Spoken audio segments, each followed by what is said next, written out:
दोस्तों चलिए जानते हैं आज की देश और दुनिया की महत्वपूर्ण 30 बड़ी खबरों को सिर्फ 10 मिनट में। पर उससे पहले अगर आप चैनल पर पहली बार आए हैं तो चैनल को सब्सक्राइब करके वीडियो को लाइक जरूर कर लीजिएगा। रायबरेली से प्रियंका लड़ेगी चुनाव, अमेठी और वायनाड से दम भरेंगे राहुल। दोस्तों, उत्तर प्रदेश में कांग्रेस और खास तौर से गांधी परिवार का गढ़ माने जाने वाले रायबरेली और अमेठी सीट पर अटकलों का दौर खत्म होता नजर आ रहा है। खबर है कि कांग्रेस ने रायबरेली से प्रियंका गांधी वाड्रा को उतारने का फैसला किया है। साथ ही राहुल गांधी अमेठी और वायनाड दोनों ही सीटों से लड़ेंगे। फिलहाल इसका आधिकारिक ऐलान होना बाकी है। एनडीटीवी की रिपोर्ट में सूत्रों के हवाले से बताया गया है कि प्रियंका गांधी रायबरेली सीट से चुनावी डेब्यू करने जा रही हैं। वहीं राहुल 2019 लोकसभा चुनाव की ही तरह अमेठी और वायनाड से चुनाव लड़ेंगे। खास बात है कि वाम दलों की तरफ से केरल की वायनाड सीट पर उम्मीदवार का ऐलान कर दिया गया था। इसके बाद से ही अमेठी को लेकर भी चर्चाएं तेज थीं।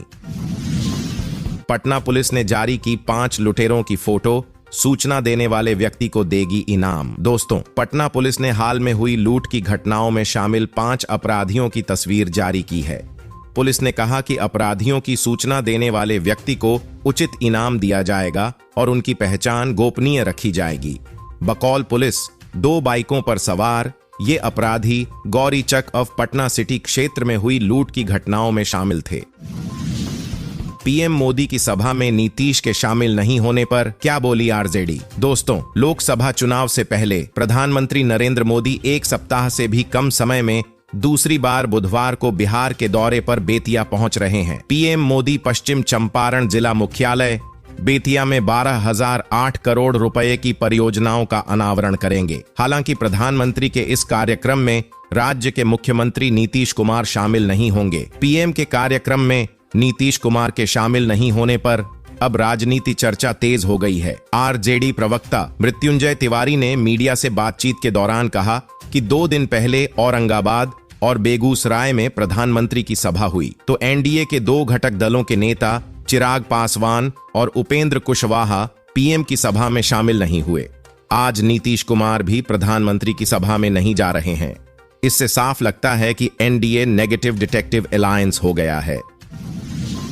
लोकसभा चुनाव में विपक्ष का होगा सूपड़ा साफ। बिहार की सभी 40 सीटें जीतेगी एनडीए, बोले संतोष सुमन। दोस्तों, हिंदुस्तानी अवामी मोर्चा के राष्ट्रीय अध्यक्ष सह बिहार सरकार में मंत्री संतोष कुमार सुमन ने मंगलवार को कहा कि बिहार में एनडीए की डबल इंजन सरकार पूरी तरह से मजबूत है। उन्होंने दावा करते हुए कहा कि आगामी लोकसभा चुनाव में एनडीए को 40 में से 40 सीटें मिलेंगी और विपक्ष का सूफड़ा साफ हो जाएगा। लोकसभा चुनाव लड़ने को लेकर किए गए सवाल पर मंत्री ने कहा कि ये पार्टी का फैसला है और पार्टी को तय करना है। हम पार्टी के दूसरे कार्यकर्ता भी चुनाव लड़ सकते हैं। उन्होंने कहा कि एनडीए विकास के रास्ते पर चलने वाला गठबंधन है। हम सभी लोग विकास के प्रति समर्पित हैं। उन्होंने कहा कि देश और प्रदेश आज सुरक्षित हाथों में है, जहां देश की बागडोर प्रधानमंत्री नरेंद्र मोदी जी और प्रदेश की कमान नीतीश कुमार संभाल रहे हैं। उनके नेतृत्व में हम बिहार और देश को उन्नति की दिशा में अग्रसर ले जाने को समर्पित हैं। गया में विदेशी शराब की खेप जब्त कर 2 तस्कर किए गए अरेस्ट। खंडहर नुमा घर में रख रहे थे शराब। दोस्तों, बिहार के गया में पूरा गांव के पास पुलिस ने मंगलवार को छापेमारी कर भारी मात्रा में विदेशी शराब बरामद कर 2 तस्करों को गिरफ्तार किया। पुलिस ने बताया कि शराब की खेप को उतारकर एक खंडहर नुमा घर में रखा जा रहा था। पुलिस के अनुसार मौके से एक 4 पहिया गाड़ी, एक बाइक और 151 लीटर शराब बरामद हुई है। पीएम मोदी के साथ बेतिया में मंच साझा नहीं करेंगे नीतीश कुमार, सामने आई ये वजह। दोस्तों, 5 दिनों के भीतर आज पीएम मोदी दूसरी बार बिहार दौरे पर आ रहे हैं।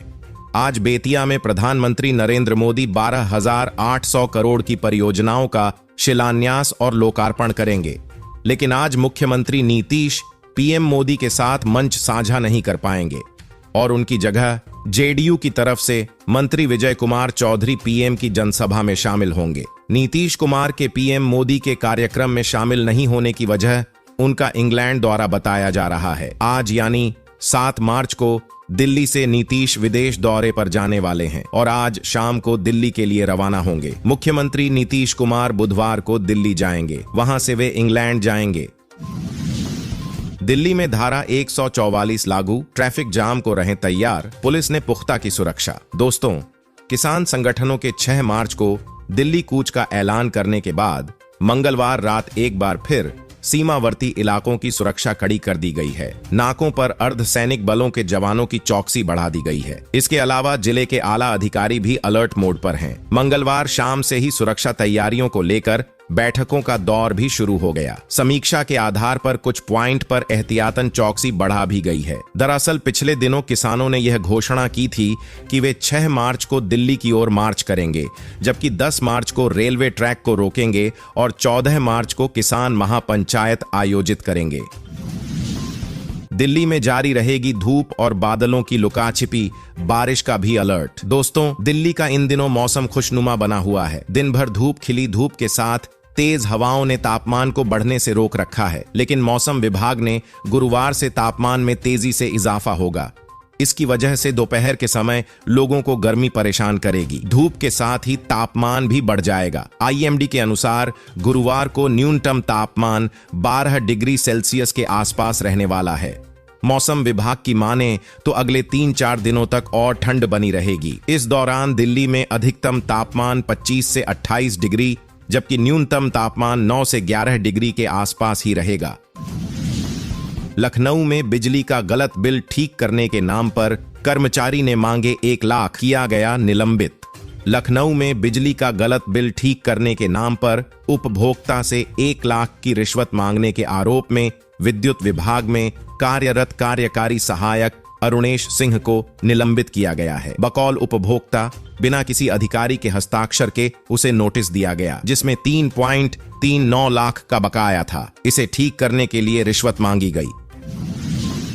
जब मन करेगा सांसद बन जाएंगे, वाल्मीकि नगर से चुनाव लड़ने की चर्चा से भड़के प्रशांत किशोर। दोस्तों, जन सुराज अभियान के संयोजक प्रशांत किशोर ने लोकसभा चुनाव 2024 को लेकर अपने फ्यूचर प्लान का खुलासा कर दिया है। वाल्मीकि नगर से चुनाव लड़ने की संभावना को नकारते हुए कहा कि जब दल ही नहीं है तो वाल्मीकि नगर से कैसे चुनाव लड़ सकते हैं। जब मन करेगा सांसद बन जाएंगे। पीके ने कहा कि जो एक बार अपने मुंह से कह दिया उससे आगे या पीछे कभी नहीं हट सकते। दुनिया की कोई ताकत हमारे फैसले को नहीं बदल सकती है, चाहे नीतीश कुमार ऑफर दें या बीजेपी दे या कांग्रेस दे। मेरे जीवन का लक्ष्य बिहार में सुधार है। पीएम मोदी का बिहार दौरा, बेतिया से देंगे 12,800 करोड़ की सौगात। दोस्तों, प्रधानमंत्री नरेंद्र मोदी बुधवार को पश्चिमी चंपारण के बेतिया में रहेंगे। 5 दिनों के भीतर दूसरी बार बिहार आ रहे पीएम लगभग 8,700 करोड़ से अधिक की रेल, सड़क और पेट्रोलियम एवं प्राकृतिक गैस से संबंधित विभिन्न बुनियादी ढांचा संबंधी परियोजनाओं का शिलान्यास और लोकार्पण करेंगे। प्रधानमंत्री 109 किलोमीटर लंबी इंडियन ऑयल की मुजफ्फरपुर मोतिहारी LPG पाइपलाइन का उद्घाटन करेंगे। इससे बिहार राज्य और पड़ोसी देश नेपाल में खाना पकाने के लिए स्वच्छ ईंधन उपलब्ध होगा। इंडियन ऑयल के LPG बोटलिंग प्लांट और स्टोरेज टर्मिनल को समर्पित करेंगे। झारखंड के बुजुर्गों को चंपाई की सौगात, पेंशन के लिए जारी करेंगे 31 करोड़। पटना में बोरों में भरकर शराब ले जा रही महिला तस्कर हुई गिरफ्तार, पुलिस को देखकर भाग रही थी। दोस्तों, पटना पुलिस ने एक महिला शराब तस्कर को गिरफ्तार किया है, जिसके पास मिले प्लास्टिक के 2 बोरों से 36 लीटर विदेशी शराब बरामद हुई है। पुलिस के मुताबिक महिला पुलिस वालों को देखकर नजर बचाकर भाग रही थी, जिसके बाद महिला पुलिस कर्मियों ने उसका पीछा करके उसे पकड़ लिया। जक्कनपुर थाने में महिला के खिलाफ केस दर्ज किया गया है। बिहार में 40,000 से अधिक लोगों को मिले लघु उद्यमी योजना की पहली किस्त के कुल 200 करोड़। दोस्तों, बिहार में लघु उद्यमी योजना के तहत चयनित हुए 40,000 से अधिक लोगों को बुधवार को राज्य सरकार ने पहली किस्त के तौर पर कुल 200 करोड़ से अधिक की राशि दी। साथ ही मुख्यमंत्री नीतीश कुमार ने बिहार में भवन निर्माण और उद्योग विभाग की 2509 करोड़ की परियोजनाओं का उद्घाटन और शिलान्यास भी किया। राजस्थान में 9 साल बाद परिवार को मजदूरी करता मिला डॉक्टर, शादी के 6 माह बाद छोड़ दिया था घर।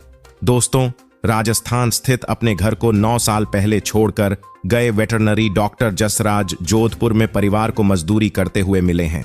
जसराज को इस हालत में पाने के बाद उनके भाई की आंखों से आंसू छलक पड़े, जिसका एक वीडियो सामने आया है। 2015 में शादी के 6 महीने बाद जसराज ने किसी कारणवश घर छोड़ दिया था।